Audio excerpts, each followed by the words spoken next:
code that the U.S., that 8 U.S. Code 76, just a fancy way to label the substructure, extends U.S. maritime and territorial jurisdiction to any vehicle used or designed for flight or navigation in space on the registry of the U.S. while that vehicle is in flight.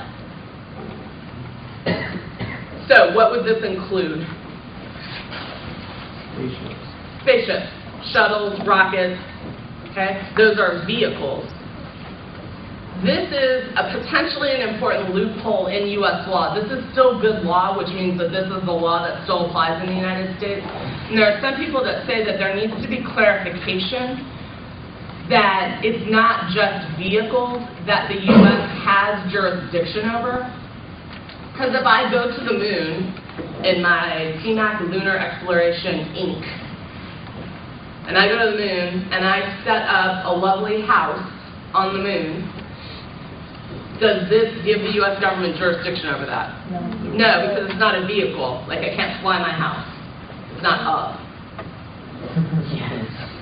So, some people say that this needs to be clarified so that it actually covers the things that are a part of the Space Exploration Act. Same law, Section 7.7 of the statute extends the same jurisdiction to any place outside the jurisdiction of any nation with respect to an offense by or against a national of the U.S. What do you think that means? That's some super legalese. Look. You go after space outlaws? Yeah. Okay, meanwhile, sidebar. Cowboys versus Aliens. Could not be more excited about this movie. Have you seen the previews for this? Yes. Okay. It's like super awesome. Are you actually serious, or is that your sarcastic? No, I'm dead serious. Okay. Looks awesome. Daniel Craig, obviously fabulous. And so, Cowboys versus Aliens is this. I promise it is, kind of, ish. So this basically, as Lev said, allows you to pursue space outlaws. And so, if it were reversed and the Cowboys and the Aliens were on some other planet, this law, also if it existed back when there were actual cowboys, that would give the U.S. the ability to go pursue people. Okay? Sometimes when people talk about international maritime law, which means like laws on the ocean, there is no official jurisdiction on the high seas, which is like the middle of the ocean. So, like, some people think, like, if I just get on my boat and then kill somebody in the middle of the ocean, like, I can't get caught. That is kind of true about the ocean. It is not true about space. Which is a little bit weird, because it's actually more likely that somebody would kill somebody in the middle of the ocean. If I got any serial killers out there, just put that in your list. Things to do to implement career choice. All right. NASA has jurisdiction over civilian space activities, and so, yeah, and that was created in the National Aeronautics and Space Act. What is civilian, by the way? What does that word mean? Non-military. Yeah. Already done. A couple of other things. You know, we're a good capitalist government, so we try to think about how we could tax and regulate commercial activities. So in the Internal Revenue Code, which is like our tax law, it says that any income that's derived from a space or ocean activity shall be sourced to the U.S., and that just means it can be taxed. So when Starbucks goes to the floating orbital Starbucks, they will have to pay taxes. All right, then. Word. So the same Internal Revenue Code also says that any invention that's used or sold in outer space on a space object or component thereof under the jurisdiction or control of the U.S. shall be considered to be made, used, or sold within the United States. What does that mean? Someone like makes something in space and then like sells it in space, like instead of like made in China, it's made in the U.S. Dash space. Yes. Did that make sense? No. Okay, fine. So that's when you're like, hey, T-Mac, got nothing. Hey, Andre. All right.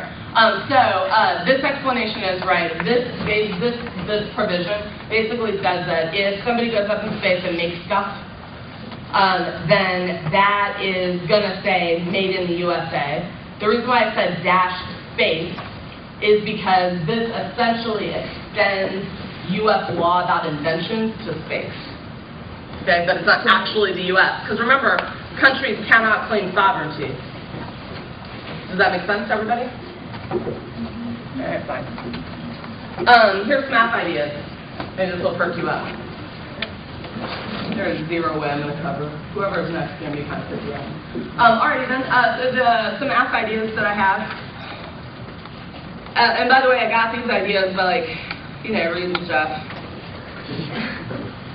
I don't know, it's novel ideas. So one app I think could be that the U.S. could propose changes to the Outer Space Treaty to clarify commercial use.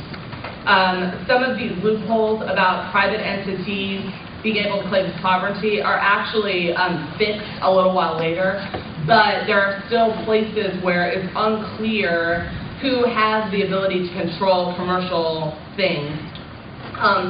For example, if Starbucks launches the payload to build the orbital Starbucks on a Russian rocket, it's unclear whether then Starbucks falls under the jurisdiction of the Russians or under the jurisdiction of the United States.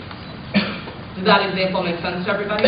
So Starbucks launches on a Russian rocket all the stuff to build it. It's unclear currently, really, whether that would be a U.S.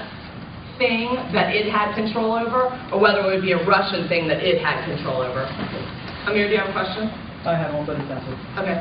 No sudden movements with the arms. I'll look at that question. Okay.